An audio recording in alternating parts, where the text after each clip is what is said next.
What's up, family? For those of y'all that don't know me, my name is Marcus, or you can call me Kosher or King Kosher. And first off, I just want to thank you for checking out this video. I really do appreciate it, and I hope that you can find something useful in it. So getting right into it, what this video is about is a kosher concept, I'll call it, that I personally use and try to apply in my life, whenever I am consciously aware of the opportunity to do so. So to kind of get a starting point, it's about a way that I deal with a bad situation that may come up, right? So if I find myself in a undesirable type of situation, as opposed to, well, I'm speaking in terms of good and bad to keep it simple. So when I find myself in that undesirable situation or that bad situation, as opposed to being in a good situation or a situation that I would prefer, right? And it seems to be most helpful for me in times where that bad situation comes up unexpectedly. So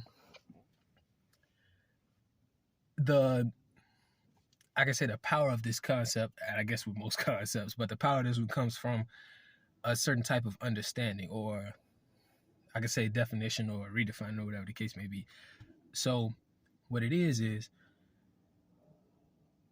relabeling for a good situation, right? So when it's something that's good, I consider it to be, or I can call it a wave, right? So you know what a wave is, right? It goes in a certain direction and it's flowing in its natural right, or whatever the case may be. So I call that one a good situation, a wave. And then when it's a bad situation, I call it a nega wave, like a negative or opposite, a nega wave. And the understanding, or the weaponization of that understanding is this. So a thing that's good is basically just a thing that you can see the benefit of, right? You can see why you prefer it, or it's obvious as to why you prefer it. It's obviously enjoyable. It's apparent why it's beneficial, right? And then a thing that's bad is a thing that you don't see the good in. And that's really all it is. It's not that the thing isn't good, it's the fact that you don't see the good in it. Does that make sense? So it's not that the thing is bad, it's the fact that you don't see the good. And so by using a different term for when that situation occurs, instead of calling it bad, because bad already has this connotation and this certain programmed response, I could say. And one of the last videos was just about your super word power. It's about the effects of words on your brain, and not just the words, but those words' definition, right? So by changing the word from bad to nega wave and putting the understanding of it's a thing that I don't see the good in, that allows me to think in a different direction, right? Because now it's not that the situation is bad, it's that I'm unaware of the good thing, right? And the absence of evidence is not the evidence of absence. I learned that from an episode of the Boondocks. But it's facts, it's truth, right? The absence of proof of a thing, right? Just because you don't have proof of a thing doesn't mean that you have proof that a thing doesn't exist. Just because I don't have evidence that there's good in this situation doesn't mean that that is evidence that there is no good, right? It's just a matter of me not seeing the good in that situation. And so when I've experienced a situation that's bad and I consider it to be a nega wave, what I'm essentially telling my inner self and my brain, or whatever the case may be, what I'm telling myself is, this is a situation just like any other situation. And the difference between this nega wave and a wave, the difference between this bad and this good is the fact that I don't see the good. I'm not aware of the good. So it allows me to move forward in whatever that situation is. And part of it allows me to do is to pay more attention and look for the good. And to be honest, oftentimes I'll see the good looking back. I'll see it in retrospect, like, okay, it was bad in that moment, but it did lead to this, right? So, and it's interesting too. And another reason why I consider this concept to be very beneficial is because time and time again, I've seen it proven where eventually you see the good in it.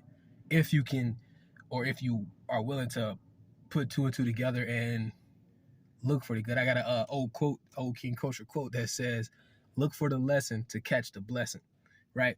And so a lot of the times I found in considering the nega wave, it allows me in that moment to be able to handle the situation better and to open my mind up in a different way and to have this internal response that's different. And then part of that becomes me having the ability now and not being clouded by a victim mentality in a sense, right? Not being clouded by, oh, this is a bad thing that's happening to me. Now it's just a thing that's happening to me and I don't see the good yet, right? So now I can I can begin to willingly look for that lesson, right? And then I can catch the blessing. Some blessings will come to you, but some you can reach out and grab. And in those situations of those nega ways or those bad situations, being able to look for that blessing allows you to receive a blessing even in a bad situation. All right, so that's pretty much the meat of it. I hope that it was said in a way that you can formulate it to fit your own experience of life and actually be able to use it. Okay, so real quick, I just wanted to kind of reiterate that the potency of this concept is not in the looking for the lesson or looking for the good in the situation, right? Like that's a separate concept. The power of this comes from the awareness or the acknowledgement of the fact, and honestly it's the appreciation, right? The recognition and enjoyment of the fact that this situation is only seemingly bad because I don't recognize the good, right? It's the acknowledgement of the fact that that there is good in this situation that I don't see yet, right? And then it's kind of like leaving it there as far as the mentality aspect and just moving forward in that or with that understanding of this situation is something that I'm unaware of the good in it at this moment. All right, so with that being said, once again, I really do appreciate you checking out the video. And I just ask that if you feel the information in the video is kosher, that is genuine and or legitimate, that you just give it a like, comment, subscribe, and or share the link for the video in an effort to present the information to someone else in hopes that they too can find something useful in it. And for anybody that wants to keep up with me on any social medias, I'll post my my usernames in the description. And as far as YouTube, if you click the bell icon, YouTube will notify you whenever I post any new content. All right, so thanks again. I love you, and I'll see you when I see you.